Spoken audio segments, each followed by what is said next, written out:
If you're not willing to go in there and face yourself, you're not gonna find anything. You're gonna live right here on surface, man, right here on surface.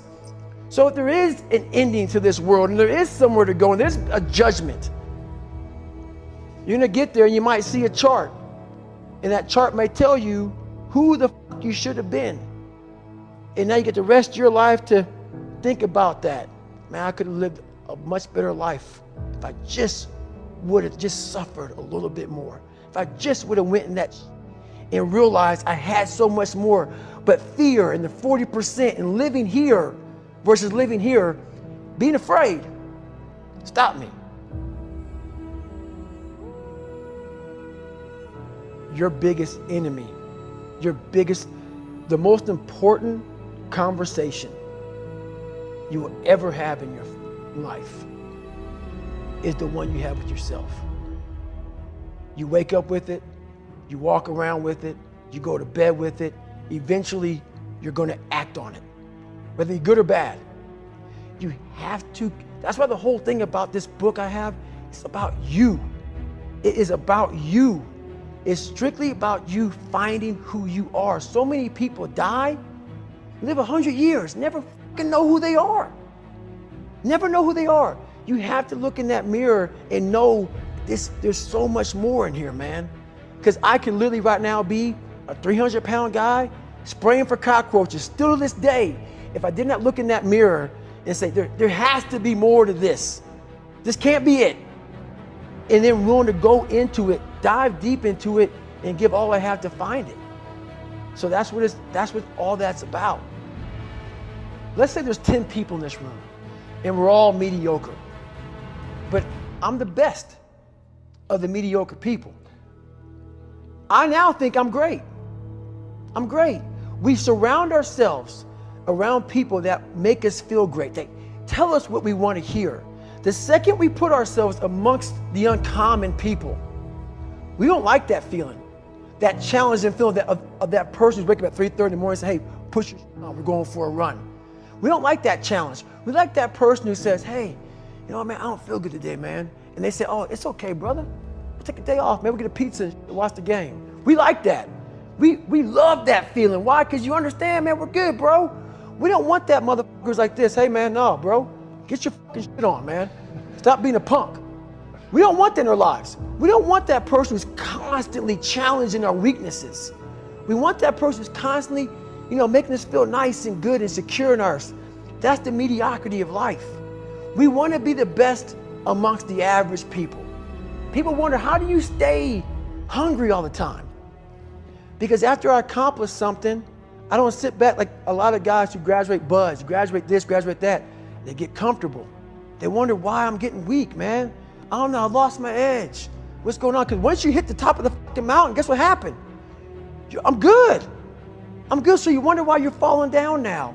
Because once you reach the top of the mountain, you got to build another one. That's mediocrity. There's a lot of people in mediocrity who have a nice resume, but they're one-timers, man. They hit a one-time deal, they busted it open, got a lot of money, but they're good. You're mediocre now, man.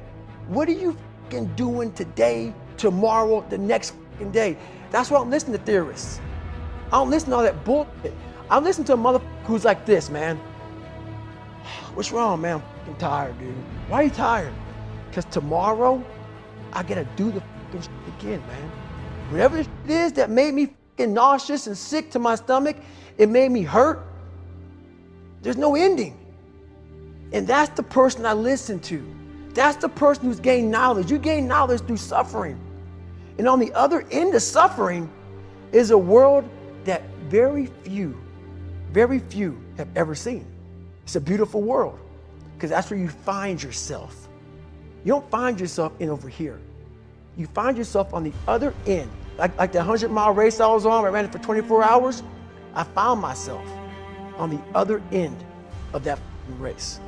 That 19 hours, I found, wow, there's a whole nother world out here that I've never even saw. But the world's in your mind. And that's what all that mediocrity is about. The mind has the tactical advantage over you at all times. At all times of your life, the mind has a tactical advantage over you. Why is that? It knows what you're afraid of. It knows your insecurities. It knows your deep, dark lies. And it starts to push you away from that. It pushes you in a direction that is comfortable. The mind controls everything. So what I realized was that when I was growing up and I was 300 pounds and I got all fat and I got all insecure, I realized that my mind kept taking me in this direction. When things got uncomfortable for me, when I was facing my insecurities, when I was facing my fears, my mind said, oh no, we got the tactical advantage. We need to get you, separate you from this feeling over here. Life's all about feelings. We want the happy feeling. We don't want that feeling of this sucks. If in that moment, you can answer those up questions and you are now in charge of your brain versus your brain ruling you, that's where all that stuff comes from. So the 40% rule is all of that. You get to 40%, your brain says, we're done. Let's roll, man. This is starting to get painful. This is uncomfortable. So you sit down. You have to figure out ways, and everybody's different. That's how the book kind of talks about, like we all have these things about, 5 steps to this and 4 steps to this. It's a lot more than that. That's all bullshit. It's a practice that you have to, it's a habit. So if you know that at 40%, I'm feeling pain. At 40%, I'm feeling pain. That's where the 40% rule kicks in. Now it starts. Okay, I'm feeling pain. My mind's saying all this to me. It's saying, get out of here, run, flee. The fight or flight kicks in. Okay, we're done. We're not good enough. It starts telling you all these things. You start to believe it because the mind controls all. This is the time where you have to gain control back of your mind. It's okay. Let me see if I can go 45%. And once you start giving yourself more and more hope and start realizing, okay, the mind starts to be, okay, what are you doing? We're supposed to be going right and you're going left. You start then controlling your mind. Start finding more in yourself. And then it goes from 40% to a lot further than that. But that's the start of it though. Get to the spot where your mind is saying stop. Wherever that is, you gotta get there first. And then that's when that starts to work for you. You gotta control yourself in that moment.